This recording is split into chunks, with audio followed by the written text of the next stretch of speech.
बिस्मिल्लाहिर्रहमानिर्रहीम। ये 9th class की chemistry chapter number 4 structure of molecule के मालिक्यूल का स्ट्रक्चर से क्या मुराद है। इस चैप्टर में इंशाल्लाह हम मालिक्यूल के मतलब डिटेल से डिस्कस करेंगे।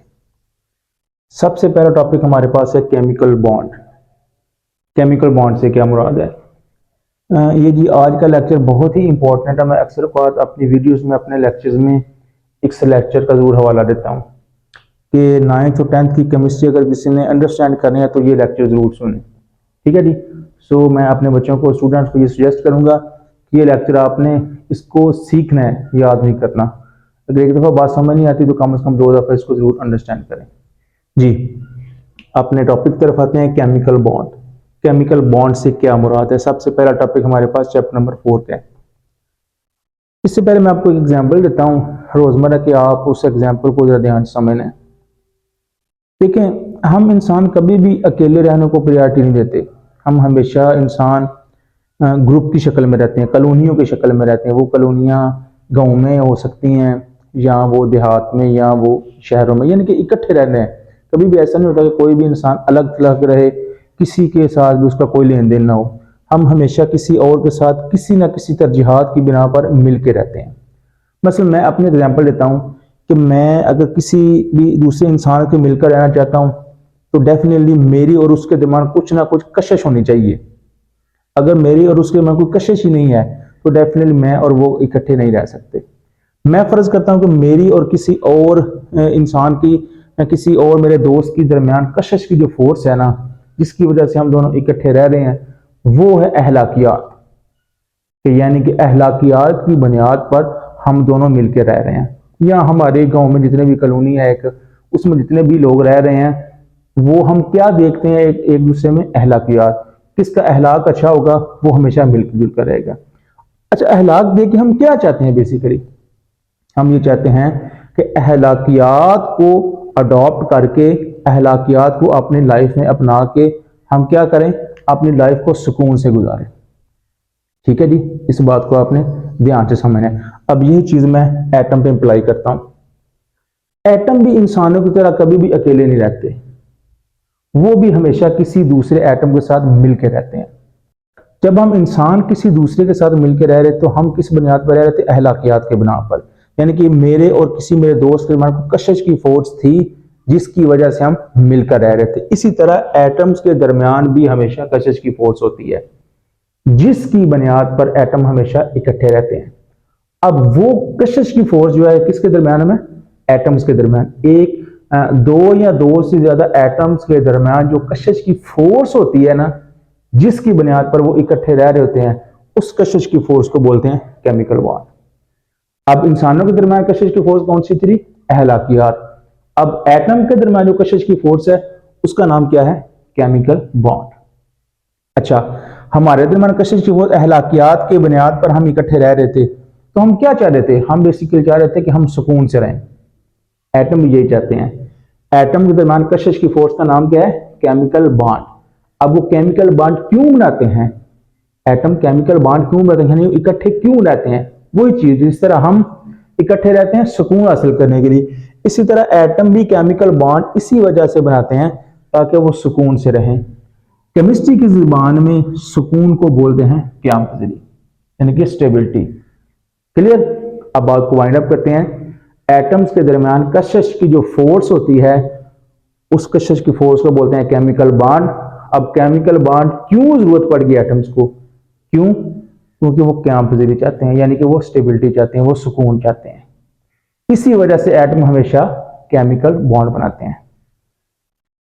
पहला क्वेश्चन ये है कि एटम केमिकल बॉन्ड क्यों बनाते हैं, उसका आंसर सिंपल क्या आ जाएगा, एटम सुकून हासिल करने, सुकून मीन क़याम पज़ीरी। अब मैं लफ्ज क़याम पज़ीरी ही बोलूंगा, स्टेबिलिटी, कि एटम इस वजह से केमिकल बॉन्ड बनाते हैं ताकि वो क़याम पज़ीरी हासिल कर सके, यानी कि वो स्टेबल हो सके। क्लियर है बात जी। अब एक भी एग्जांपल लेते हैं कि एटम क़याम पज़ीरी किस तरह हासिल करेंगे, यानी सारा अब इस पे है ना क़याम पज़ीरी के, एटम क़याम पज़ीरी हासिल करने के लिए ही केमिकल बॉन्ड बनाते हैं। अब एटम क़याम पज़ीरी हासिल किस तरह कर सकते हैं वो जी हम सीखते हैं। एटम्स केमिकल बॉन्ड क्यों बनाते हैं, क़याम पज़ीरी हासिल करने के लिए। अब एटम, कोई भी एटम क़याम पज़ीर कब हो सकता है, यानी कब होगा, कब वो स्टेबल होगा, ये डिपेंड करेगा उसके वैलेंस शेल पर। यानी क्या, अगर किसी भी एटम का वैलेंस शेल अगर मुकम्मल हो जाए ना, तो वो एटम क्याम पजीर हो जाता है, यानी कि वो सुकून में हो जाता है। अब हमारा सारा फिनोमिना किस चीज पे होगा, वैलेंस शेल को मुकम्मल करना। अगर कोई एटम किसी भी तरह से अपना आखिरी शेल मुकम्मल कर ले तो वो क्याम पजीर हो जाएगा। ठीक है जी, मैं एक दो एग्जाम्पल लेता हूँ फिर बात समझ आएगी। देखिए, सोडियम एटॉमिक नंबर 11, उसकी मैंने इलेक्ट्रॉनिक कॉन्फ़िगरेशन की है। ठीक है जी, के एल और एम, उसके वैलेंस शेल में एक इलेक्ट्रॉन।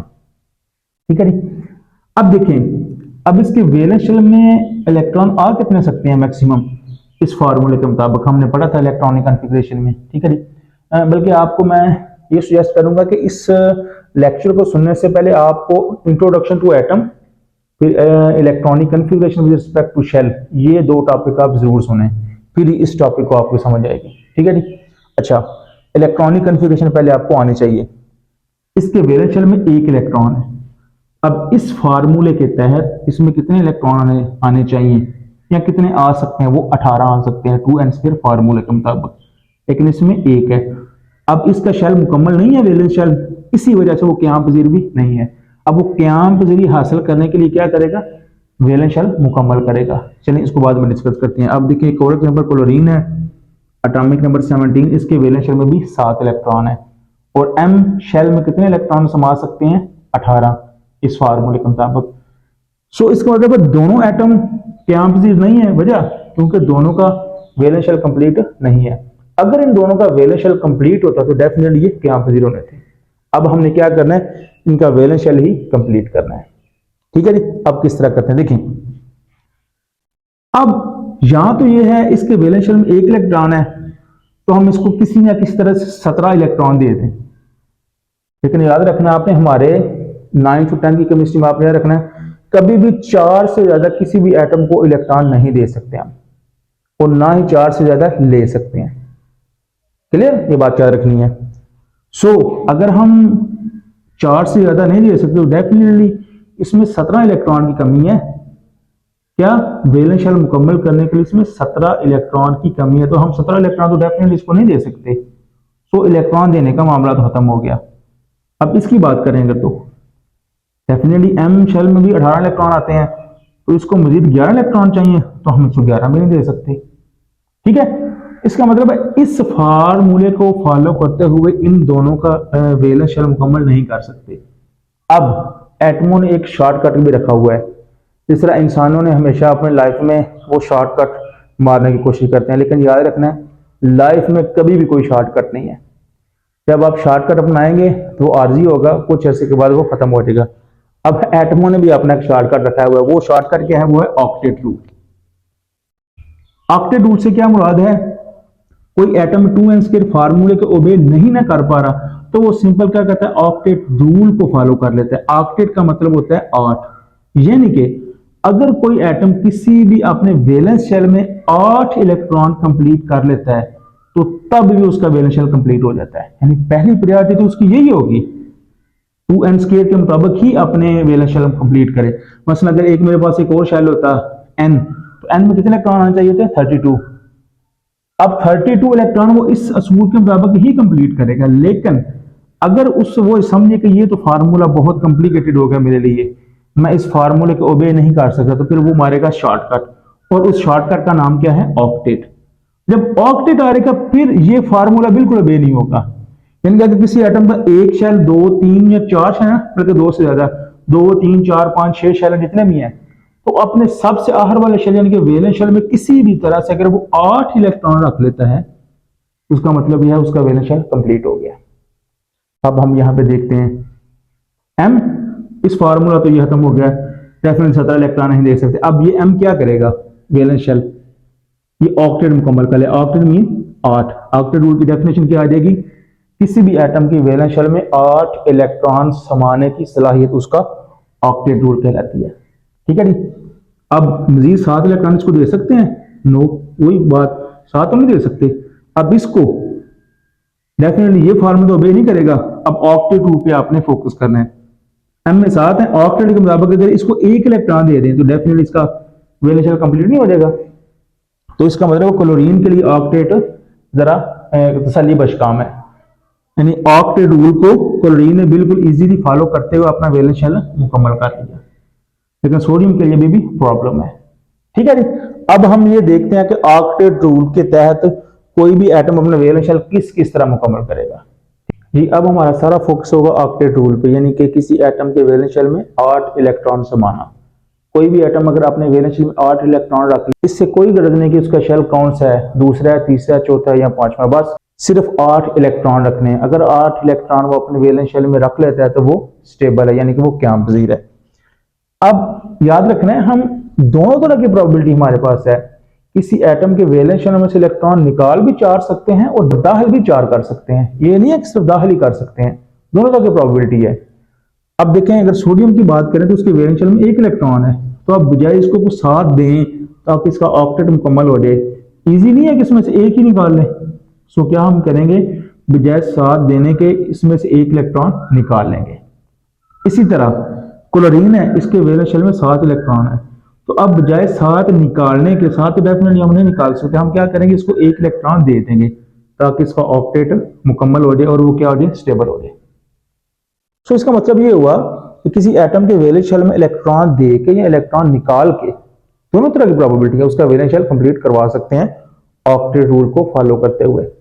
अब इधर है, देखिए मैंने कुछ एलिमेंट लिखे हैं, उनके एटॉमिक नंबर और साथ में उनके इलेक्ट्रॉनिक कॉन्फ़िगरेशन की है। पहले एलिमेंट की इलेक्ट्रॉनिक कॉन्फ़िगरेशन मैंने कंप्लीट की है। सोडियम एटॉमिक नंबर 11 है, उसके वैलेंस शेल में 1 इलेक्ट्रॉन है और बाकी का सिर्फ वैलेंस शेल लिखा है। मसलन मैग्नीशियम है, उसका एटॉमिक नंबर 12 है, उसके वैलेंस शेल में 2 electron. Aluminium atomic number 13, valence shell में 3 इलेक्ट्रॉन, एंड सो ऑन।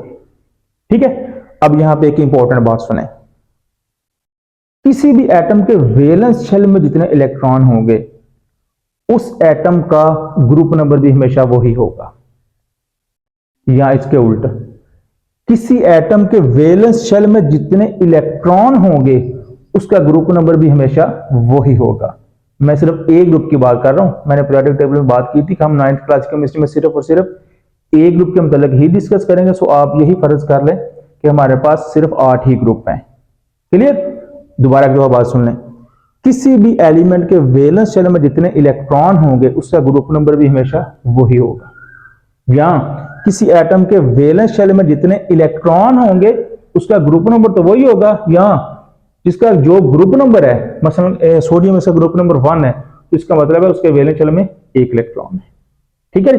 अब यहां पे देखें, सोडियम के वैलेंस शेल में 1 इलेक्ट्रॉन, इसका group number 1, group number 2, group number 3, 5, 6 और 7। इस तरह मैंने 6 ग्रुप के हर ग्रुप का एक एक एलिमेंट लिख लिया, उसकी इलेक्ट्रॉनिक कॉन्फ़िगरेशन भी कर ली। अब हम आते हैं अपने असल मकसद की तरफ, ऑक्टेट रूल को मुकम्मल करते हुए स्टेबिलिटी हासिल करना। देखें जी, सोडियम पे आए। सोडियम के वैलेंस शेल में हमने बात की कि इसके वैलेंस शेल में 1 इलेक्ट्रॉन, तो डेफिनेटली 7 इसको देके इसका ऑक्टेट नहीं मुकम्मल कराएंगे, बल्कि क्या करेंगे, इसका एक भी निकाल लेंगे। तो जब 1 इलेक्ट्रॉन उसमें था वही हमने निकाल लिया, तो डेफिनेटली इसका ये शेल भी खत्म हो जाएगा, क्योंकि जब किसी शेल में इलेक्ट्रॉन ही नहीं रहेगा तो डेफिनेटली शेल भी खत्म हो जाएगा। तो जब ये शेल कंप्लीट हो जाएगा, इससे पीछे वाला शेल ऑलरेडी कंप्लीट है। किसी भी एटम का सिर्फ और सिर्फ वैलेंस शेल ही इनकम्प्लीट होता है, याद रखना बात। ऐसा नहीं हो सकता कि उसके वैलेंस शेल के अंदर वाले शेल भी इनकम्प्लीट हो, नो, ये पॉसिबल नहीं है। अब यहां पे देखें, इसका सिर्फ वैलेंस शेल लिखा है मैंने। मैग्नीशियम के वैलेंस शेल में कितने इलेक्ट्रॉन है, 2। इससे पीछे वाला क्या था कि एल में ऑलरेडी कितने इलेक्ट्रॉन है, यहां पे 8। अब देखें, मैग्नीशियम के बाद 2 प्रोबेबिलिटी, यहां तो 2 निकाल दे, या इसको मैं 6 दे दूं, तो डेफिनेटली 6 तो नहीं दे सकता, बल्कि क्या करूंगा, इसके 2 इलेक्ट्रॉन ही मैं निकाल लूंगा। सो जब 2 इलेक्ट्रॉन निकालूंगा तो डेफिनेटली इसका ये शेल खत्म हो जाएगा। इससे पीछे वाला कौन सा था, एल, और वो ऑलरेडी ही फिल है, उसमें 8 इलेक्ट्रॉन है। इस तरह एल्युमिनियम की बात करें, इसके वैलेंस शेल में 3 है, 5 दे दें या 3 निकाल लें, तो डेफिनेटली 3 निकाल लेंगे, बजाय इसके कि 5 दे दें। सो ये 3 इलेक्ट्रॉन इसमें से निकाल लेंगे, इसका भी शेल ये खत्म हो जाएगा और इससे पीछे वाला कंप्लीट होगा। समझ आई बात की थी? तो अब देखें, इन पहले 3 ग्रुप में, पहला, दूसरा, तीसरा ग्रुप है ना, हर ग्रुप में एक एक एलिमेंट लिया, तो हर ग्रुप में एक एक एलिमेंट लेने के बाद हमने ये अंडरस्टैंड किया कि पहले 3 ग्रुप के एलिमेंट अपना वैलेंस शेल मुकम्मल ऑक्टेट रूल को फॉलो करते हुए वैलेंस शेल किस तरह कंप्लीट करते हैं, हमेशा इलेक्ट्रॉन निकाल के। ठीक है, अब नीचे आए, नाइट्रोजन, इसकी वैलेंस में 5 इलेक्ट्रॉन, दोनों प्रोबेबिलिटी हैं, या तो 5 निकाल दें इसकी तरह या 3 दे दें, तो डेफिनेटली 5 हम निकाल तो नहीं सकते, हम 3 इसको दे देंगे। अभी उसके उल्ट काम आ गया, तो अब इसका ग्रुप नंबर कौन सा जी, 5वां डेफिनेटली, क्योंकि वैलेंस शेल में 5 इलेक्ट्रॉन है। तो अब हम क्या करेंगे, इसका ऑक्टेट मुकम्मल करवाने के लिए, ताकि ये स्टेबल हो जाए, इसको मजीद 3 इलेक्ट्रॉन दे देंगे, इसको 2 दे देंगे और उसको 1 दे देंगे। सो हमने ये सीखा, टोटल ग्रुप है हमारे पास 6। कुछ पहले 3 ग्रुप जो हैं, पहले 3 ग्रुप के एलिमेंट्स हमेशा अपना वैलेंस शेल मुकम्मल करते हैं इलेक्ट्रॉन निकाल के, पहला, दूसरा और तीसरा, बजाय इसके कि वो इलेक्ट्रॉन रिसीव करें।